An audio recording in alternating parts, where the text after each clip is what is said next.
Hello guys. গাই শব্দটা এসেছে ইংল্যান্ডের একজন কুখ্যাত মানুষের নাম থেকে, যার নাম ছিল গাই ফক্স। এই গাই ফক্স ১৬০৫ খ্রিস্টাব্দে একটি চক্রান্ত করেন যে ব্রিটিশ পার্লামেন্টকে তিনি উড়িয়ে দেবেন। তার জন্য তিনি বোমা নিয়ে সেখানে প্ল্যান্ট করেন। সেই বোমাটা ফাটলে তাহলে পার্লামেন্ট ধ্বংস হয়ে যাবে বা পার্লামেন্টের একটা বড়সড় ক্ষতি হবে। কিন্তু তার আগেই গাই ফক্স ধরা পড়েছেন।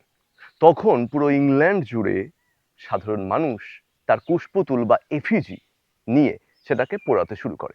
তো সেই কুশপুতুল, আমরা সবাই জানি কুশপুতুল দেখতে খুব একটা ভালো হয় না। সেই কুশপুতুল দেখতে ভালো নয় বলেই সেই দেখতে অসুন্দর বা কুৎসিত পুতুলগুলোর নাম আস্তে আস্তে ছড়িয়ে পড়ে গাই হিসেবে। পরবর্তীকালে সেই গায়ে আস্তে আস্তে হয়ে যায় ফোকস বা বন্ধু বান্ধব, বা কোনো ইয়াং ম্যানকে আমরা বলি গায়।